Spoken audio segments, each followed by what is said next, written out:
देखो इससे जो अगला वो डेफिनेशन है वो है आपके पास हर्मिशियन मैट्रिक्स। हर्मिशियन मैट्रिक्स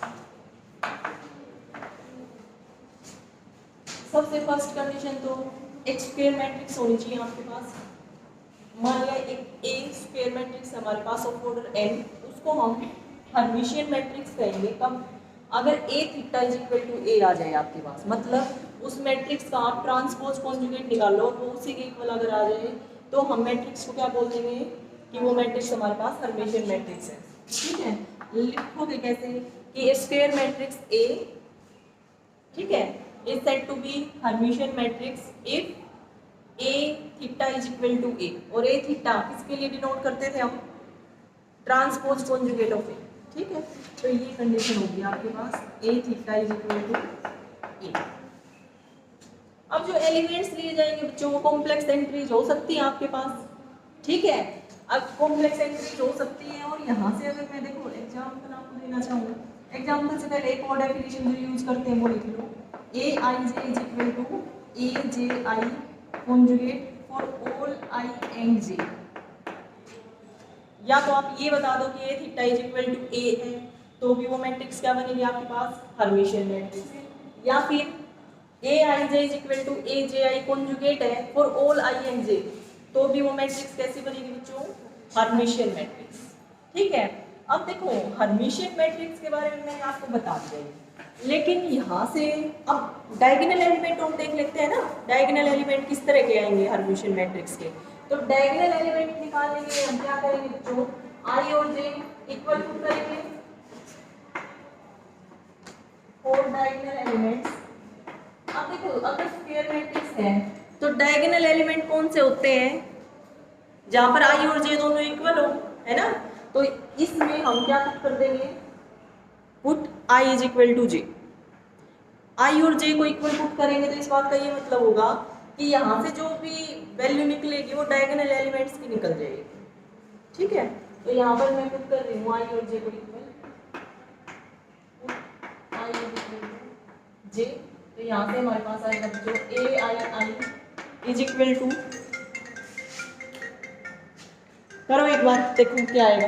देखो यहाँ से ए आई आई, यहाँ पर भी जब आप पुट करोगे बच्चों तो क्या आएगा आपके पास, ए आई आई कॉन्जुगेट, यही आया।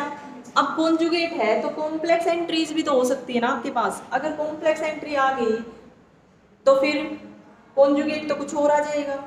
मान लिया ए आई आई मेरे पास अल्फा प्लस आइटा बीटा है, तो ए आई आई कॉन्जुगेट क्या आ जाएगा, अल्फा माइनस आइटा बीटा। तो वहां से हम कंडीशन निकाल लेते हैं कि जो डायगोनल एलिमेंट्स आएंगे हर्मिशियन मैट्रिक्स के वो किस तरह से लिखे जाएंगे। तो देखो ए आई आई मान लिया मैंने अल्फा प्लस आइटा बीटा है, कॉम्प्लेक्स नंबर हो सकता है ना बेटा कोई भी, तो हमने ये कॉम्प्लेक्स नंबर ले लिया अल्फा प्लस आइटा बीटा। अब यहाँ से जब आप इसका कॉन्जुगेट निकालोगे तो क्या आएगा, अल्फा माइनस आइटा बीटा। यहाँ पर लिख देना let A I I is equal to alpha plus iota beta. ठीक है, अब यहाँ से जो भी वैल्यू निकल जाए वो निकाल। देखो इसको लेके आए हम लेफ्ट साइड में, तो आपके पास आ जाएगा अल्फा प्लस आइटा बीटा, ये इधर आके माइनस अल्फा और ये plus iota beta is equal to zero. Alpha से अल्फा कैंसिल हो गया बच्चों, यहाँ पर क्या आ गया आपके पास, two iota beta is equal to zero. यहाँ से आपके पास आ गया two iota beta is equal to zero. अब टू आइटा बीटा की वैल्यू जीरो आ गई, इस बात का क्या मतलब है कि जो बीटा है वो जीरो आएगा। यहाँ से हमारे पास बीटा की वैल्यू आ गई, देखो यहाँ से हमारे पास आ गया two iota beta is equal to zero. इस बात का क्या मतलब हो गया, beta is equal to zero. ठीक है, अब बीटा की वैल्यू जीरो आ गई और हम ए आई आई क्या लेके चले बच्चों, अल्फा प्लस आइटा बीटा, है ना, alpha plus iota beta, beta आ गया जीरो। तो यहाँ से सिर्फ अल्फा, और अल्फा तो रियल पार्ट था ना इसका, ये रियल पार्ट था, ये इमेजिनरी पार्ट था, तो इमेजिनरी पार्ट जीरो हो गया, सिर्फ रियल पार्ट बच गया। रियल पार्ट बच गया इस बात का मतलब कि जो डायगोनल एलिमेंट आएंगे हर्मिशियन मैट्रिक्स के वो आपके रियल नंबर ही आएंगे। ठीक है, बाकी एंट्रीज पे ऐसा हो सकता है कि कॉम्प्लेक्स नंबर आ जाए, लेकिन जो डायगोनल एलिमेंट होंगे हर्मिशियन मैट्रिक्स के वो आपके रियल ही होंगे, ये कंडीशन है। अब कंस्ट्रक्ट करते हैं हर्मिशियन मैट्रिक्स। अगर आप कंस्ट्रक्ट करोगे बच्चों तो एक मैट्रिक्स मैंने ली थी, सबसे पहले तो स्क्वायर मैट्रिक्स होनी चाहिए, 2 क्रॉस 2 की मैट्रिक्स ले ली, ठीक है। अब इसके सबसे पहले डायगोनल एलिमेंट लिख लो, डायगोनल एलिमेंट ये और ये। यहाँ पर मैंने अभी बताया आपको क्या कंडीशन होगी, रियल नंबर होंगे, तो कुछ भी रियल, आपकी मर्जी कोई भी रियल पुट कर दो यहाँ पे, ठीक है, रियल नंबर होना चाहिए। मैंने ले लिया 0 और 1, ठीक है। अब उसके बाद यहाँ पर आप जो भी एंट्री लिखोगे, जो भी एंट्री यहाँ पर लिखोगे, मान लिया मैंने लिख दिया 1 प्लस आयोटा, ठीक है, कॉम्प्लेक्स नंबर हो सकता है कोई, 1 प्लस आयोटा लिखा तो यहाँ पर उसका कॉन्जुगेट लिख दो। तो यहाँ पर जब इसका कॉन्जुगेट लिखोगे तो 1 माइनस आयोटा। अब इसका ट्रांसपोज कॉन्जुगेट निकाल के देखो, इस मैट्रिक्स का ट्रांसपोज कॉन्जुगेट निकाल के देखो एक बार, ए थीटा, मतलब पहले ट्रांसपोज ले लो बाद में कॉन्जुगेट, या जो भी आपको ठीक लगे। ये वैल्यू निकाल के बताओ मुझे क्या आएगा, ये वैल्यू निकाल के जल्दी से देखो क्या आएगा।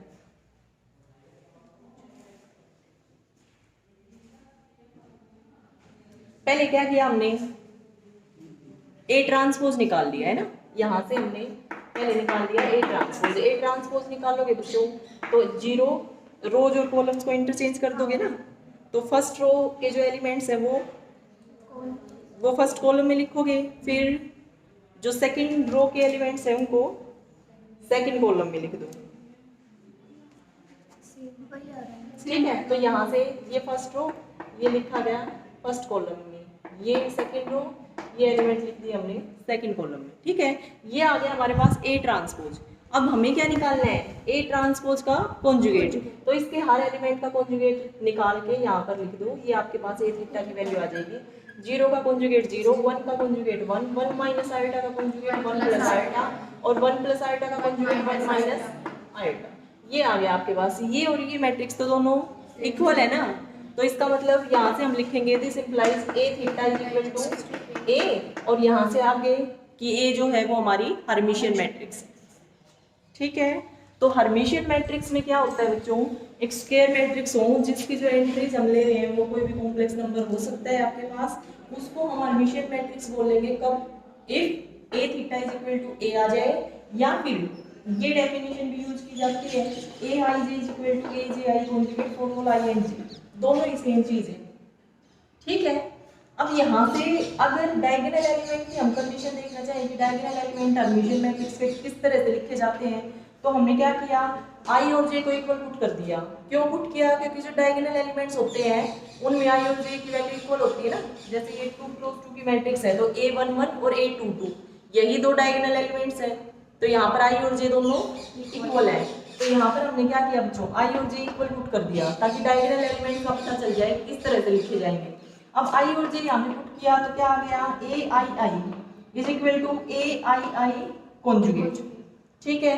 अब देखो ए आई आई कोई कॉम्प्लेक्स नंबर हो सकता है ना आपके पास, तो हमने ये क्या ले लिया, मान लिया अल्फा प्लस आयोटा बीटा इस फॉर्म का नंबर है हमारे पास, ठीक है। ये अल्फा प्लस आयोटा बीटा है, तो जब इसका कॉन्जुगेट लिखोगे तो अल्फा माइनस आयोटा बीटा, यहाँ से इनको लेफ्ट साइड में लेके आए, अल्फा से अल्फा कैंसिल हो गया, ये हमारे पास आ गया 2 iota beta is equal to 0। अब 2 आयोटा बीटा की वैल्यू 0 आ गई, इस बात का मतलब बीटा इज इक्वल टू 0 होगा। अगर बीटा 0 हो गया तो ए आई आई किसके इक्वल था, अल्फा प्लस आयोटा बीटा, यहाँ से ये वैल्यू तो 0 हो गई, यहाँ से सिर्फ क्या आ गया अल्फा, मतलब सिर्फ रियल वैल्यू आ गई, रियल पार्ट आ गया, ठीक है। तो जो डायगोनल एलिमेंट लिखे जाएंगे हर्मिशियन मैट्रिक्स के वो आपके रियल नंबर होंगे, ठीक है। और उसके बाद बाकी जगह तो मैंने अभी कंस्ट्रक्ट करना बताई दिया आपको, यहाँ पर जो लिखोगे उसका कॉन्जुगेट यहाँ पे लिखोगे, ठीक है। और ये कंडीशन है कि ये थीटा ए के इक्वल होना चाहिए। ये था आपके पास हर्मिशियन मैट्रिक्स। एक 3 क्रॉस 3 की भी मैं बता देती हूँ आपको। देखो एक बी मैट्रिक्स में कंस्ट्रक्ट कर रही हूँ बच्चों, 3 क्रॉस 3 की लेके चलेंगे हम, ठीक है। सबसे पहले तो मैं डायगोनल एलिमेंट लिखूंगी। डायगोनल एलिमेंट लिखने के लिए बच्चों क्या होना चाहिए आपके पास, हर्मिशियन मैट्रिक्स बना रहे हैं हम, तो रियल नंबर कोई भी रियल नंबर लिख दो, यहाँ पे -1 लिख दिया, 5 लिख दिया, ठीक है, ये 0 लिख दिया। डायगोनल एलिमेंट लिख दिया हमने। उसके बाद यहाँ पर आपने मान लिया आयटा लिख दिया, मर्जी आपके कोई कॉम्प्लेक्स नंबर ले सकते हो आप, ठीक है। यहाँ आयटा लिया तो यहाँ पे इसका कॉन्जुगेट माइनस आएगा, यहाँ पे मान लिया मैंने 2 ले लिया, यहाँ 2 लिया है तो यहाँ पे -2 नहीं आएगा बच्चों। देखो 2 को अगर कॉम्प्लेक्स फॉर्म में लिखना चाहो तो 2 + 0 आएगा, और जब इसका कॉन्जुगेट निकालोगे तो 2 - 0 आएगा, 2 ही तो आ जाएगा, ठीक है। तो यहाँ से ये 2 का 2 एज इट इज, फिर यहाँ पर मैंने लिख दिया 2 - 3 आएगा, जब इसका कॉन्जुगेट यहाँ पे लिखना है वो क्या आ जाएगा 2 + 3 आएगा। तो ये जो मैट्रिक्स बनी है हर्मिशियन मैट्रिक्स, आप चाहो तो निकाल के चेक कर लेना।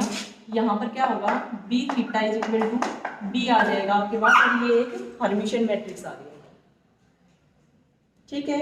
ये होता है हर्मिशियन मैट्रिक्स। उसके बाद देखो अगर मैं आपके पास ले लूँ बच्चों एक A मैट्रिक्स ली मैंने 0 -1 2 और 2, ये ले, तो क्या ये हर्मिशियन मैट्रिक्स है? ये हर्मिशियन मैट्रिक्स है बच्चों, पर ये हर्मिशियन के साथ साथ अगर सारी की सारी एंट्रीज आपने रियल ले ली तो वो सिमेट्रिक में ही कन्वर्ट हो जाएगी, सिमेट्रिक मैट्रिक्स में ही तो कन्वर्ट हो गई ये, क्योंकि इस केस में जब कॉन्जुगेट निकालोगे तो रियल नंबर का कॉन्जुगेट तो वही रियल नंबर आ जाएगा सेम, ठीक है। तो इस केस में क्या होगा, अगर आपने सारी की सारी एंट्रीज रियल ले ली तो उस केस में तो जो हर्मिशियन मैट्रिक्स है वो सिमेट्रिक मैट्रिक्स ही बन जाएगी, ठीक है। तो आप अगर हर्मिशियन का कुछ पढ़ना चाह रहे हो तो उस केस में बेनिफिट तो भी मिलेगा नहीं, जो सिमेट्रिक तो हमने पढ़ी ली है ना, जब आप कम से कम एक कॉम्प्लेक्स एंट्री लो, कम से कम एक जगह पे कॉम्प्लेक्स नंबर ले लो, ठीक है। अगर आपने सारी एंट्रीज रियल नंबर ले ली तो ये सिमेट्रिक में ही कन्वर्ट हो गई। उसके बाद नेक्स्ट डेफिनेशन आती है बच्चों skew Hermitian matrix.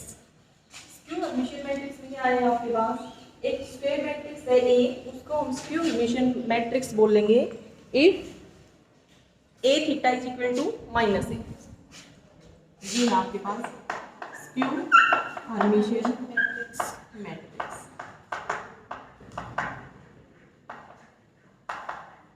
Skew Hermitian matrix. A square matrix A over the complex numbers is said to be skew Hermitian matrix if क्या आ जाए आपके पास A θ = -A, या फिर ये डेफिनेशन भी यूज कर सकते हैं हम Aij = -AJI conjugate for all I and J।